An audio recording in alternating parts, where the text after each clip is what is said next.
My sister's son tossed my graduation cake onto the floor and said, "Eat it off the ground." Everyone at the table laughed.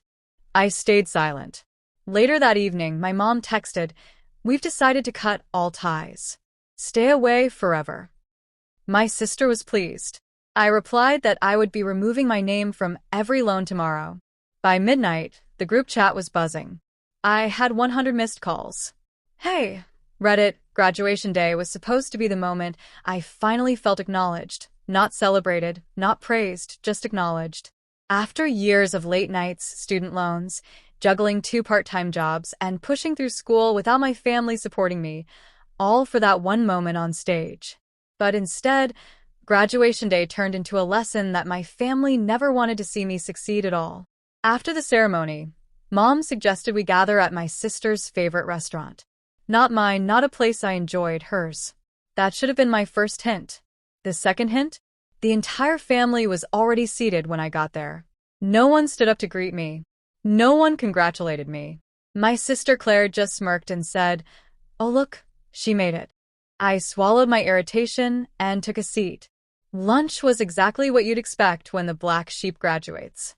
Everyone spoke over me. Nobody asked about my degree. Every story somehow twisted back to Claire's achievements. Still, I kept a polite smile plastered on my face because I had learned long ago that when your family wants to keep you small, you never give them the satisfaction of seeing you upset. Mom had brought a cake. Not the one I liked, of course, but it still had "congratulations" written on it. That was more than I had anticipated. When the waiter brought it out, I felt a flicker of warmth inside me. Maybe today wouldn't be so bad. Mom handed the knife to my sister's 10-year-old son, Mason, and said, "Go ahead, sweetie. You can cut it." I blinked. "It's my graduation cake," I said softly. Mom waved it off. "He's a kid. Let him have some fun." Before I could respond, Mason picked up the cake, held it in both hands, and with the cheeky grin of someone who had never heard the word no, he tossed the cake onto the floor. Bam! Frosting splattered everywhere. The cake flattened like a crushed flower. Everyone gasped, but Mason just grinned wider, pointed at the mess, and shouted, "Eat it off the ground." And the whole table erupted in laughter. My mother, my father, my sister, her husband, everyone. They laughed as frosting slid across the floor. They laughed as Mason stomped on the edges. They laughed while I sat there frozen, my face burning. I didn't move, didn't cry, didn't say a word, but I felt something in my chest crack quietly, like a heart breaking after too many hits. I stood up calmly, grabbed my bag, and without saying anything, walked toward the door. My sister called after me, laughing, "Relax, it's just a cake." Someone else chimed in, "Don't be dramatic. It's not a big deal." But I didn't look back. When someone publicly humiliates you, you deny them the pleasure by refusing to react. I walked out of that restaurant with my head held high, even if my heart was shattered on the floor along with that cake. Later that evening, while sitting alone on my couch still in my graduation dress, my phone buzzed. A message from Mom. I expected something like, "Are you okay?" Or, "We didn't mean to upset you." Instead, the message read, "We've decided to cut all ties. Stay away forever." I stared at those words for a long moment, stunned. Then another notification popped up. My sister had liked the message. I exhaled a slow, shaky breath. Not because I was heartbroken, but because something inside me finally clicked into place. I replied with a single message, stating I would be removing my name from every loan tomorrow. I didn't hit send in anger. I hit send with clarity. For years, I had co-signed 2 major loans for my parents. Big check, one for their house refinance. Big check, one for my sister's business loan. They needed my credit. They needed my signature. And they always assumed I would silently bear their burdens no matter how they treated me.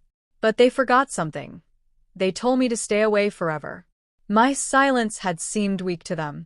But now my silence had consequences. It started innocently enough, 1 message, then 3, then 12. At first from Mom. "Wait, what do you mean you're removing your name from the loans?" Then Dad. "You can't do that. Don't be stupid." Then my sister. What the hell is wrong with you? Then her husband. Are you insane? The business depends on that loan. Then mom again. You ungrateful brat. How dare you threaten us? The messages came faster, more frantic, more desperate. Then the calls began. Over and over. My phone lit up like fireworks, 30 missed calls. 5479. By midnight, 100 missed calls. I watched the screen in silence, phone face down on the coffee table, vibrations rattling against the wood like an angry heartbeat. That's when I realized they didn't love me. They never cared about me. They cared about what they could take from me, about what I offered, about what I could provide. As long as I was useful, I was family. Once I stopped being useful, I became disposable. So I let the phone keep ringing and ringing and ringing. I didn't answer, not one call, not one message. Not even the ones that shifted from anger to panic. Mom, please don't do this. Dad, we can work something out. Sister, you're overreacting. We need your signature. Husband, if my business fails, it's your fault. Mom, again, we didn't mean forever. Don't be childish. Dad, if you pull out, we will lose everything.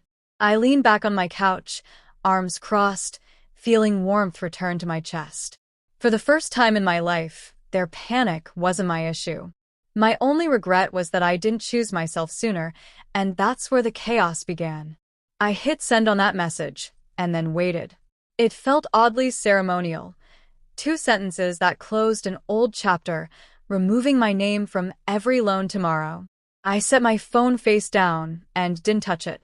The group chat exploded all afternoon with frantic, entitled pleas, a wounded mix of shock more than sorrow. They came to my house, shouting on the porch, begging. They invoked family, history, and duty like shields. They flung guilt like dinner plates and expected me to catch them all and keep smiling. But this time, I had already taken the practical step first. I called the bank. Good morning, this is Charlotte. I'm the co-signer on loan number. I'd like to start the process to be removed as guarantor. The hold music hummed like a metronome, and I felt steadier with every tick. The bank explained the process. The primary borrowers would need to refinance or show sufficient income, or the lender could call the note. In short, the consequences of removing a co-signer were very real. Either your co-borrower stands on their own, or the bank forces the issue. I had quietly prepared for months. I paid extra where I could, tightened my budget, and met with a lawyer who guided me on how to proceed. I wasn't angry. I was methodical. When the bank opened the case, panic set in on the other end of the phone. My family's crisis began with fits and tremors, frantic texts, threatening voicemails, a fundraiser idea that smelled suspiciously like, ask the daughter, who has always been reliable. That afternoon, their financial world began to crumble. Lee, my sister Claire's husband, ran a small events company that had never quite been stable. Their investors had been patient as long as the family's collateral looked secure. When the bank explained to my parents and Claire that refinancing depended on proof of income and additional documents, Lee's backers began to seek assurances. He had none. Investors started to withdraw. Partners demanded immediate clarity. Small, polite emails turned into hard questions about liquidity and guarantees. And when those guarantees started to waver, the illusion of solvency unraveled. Messages in the family thread became more desperate. Dad, you can't do this. It's our home. Mom, please sign something temporary. Claire, you're ruining us.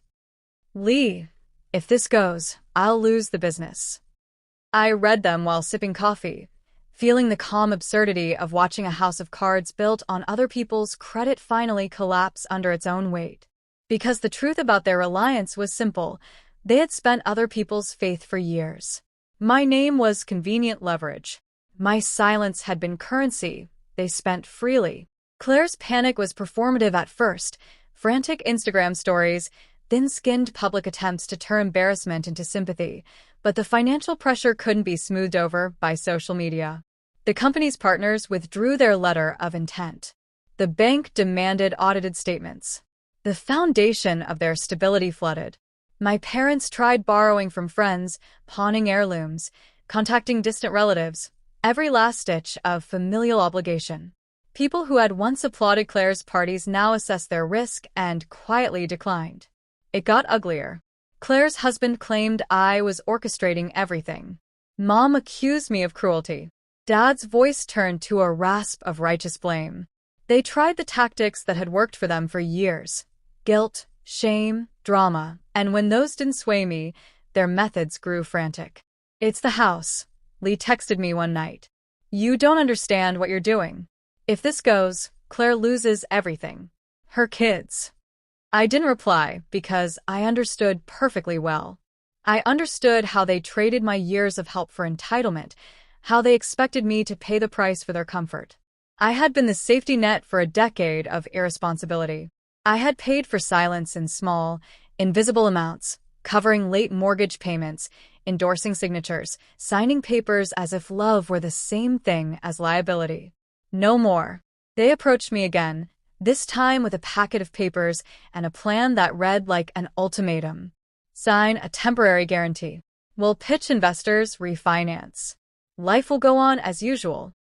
Mom leaned on the porch and cried in that performative way that had always rendered her helpless and compelling. "Please," she said. "We'll refinance. We'll pay." "Sign this," Claire insisted. "Make up for running from stress, and everything will be okay. Just help us now." The sheet of paper smelled like the old bargain, the unspoken contract that had always existed in our family, my compliance in exchange for a place to belong. I looked at their faces, a fragile mix of fear and expectation. I thought of Mason's grin on that crushed cake. I thought about every time they made me small so someone else could look good. "No," I said. They froze. "You told me to stay away," I continued. "You told me to leave. Now you're asking me to save you. I won't erase the hurt just so you can find comfort. I'm not becoming the safety net for the same people who push me down." They accused me of being cruel. They called me selfish. They begged. But every plea was marked on a ledger I had closed. The bank foreclosed on the property. 2 months later, Claire's business collapsed. Investors quietly vanished. The house, once a stage for their curated life, was sold to cover the debt. They moved into a smaller rental. Their posts grew quieter. Did I feel triumphant? Not really. I felt something calmer and steadier, relief. My quiet apartment felt less like exile and more like a refuge. I still worried about Claire's children. I still had painful memories, but I slept better. I began rebuilding properly, without hidden sacrifices.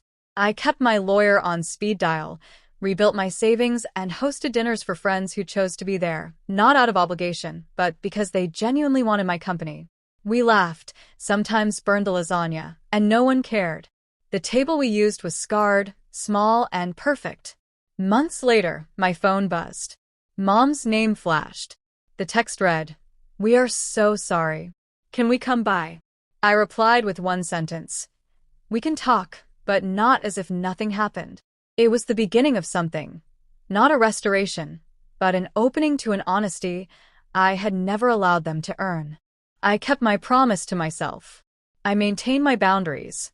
I learned that sometimes the kindest mercy is refusing to be collateral damage in other people's stories.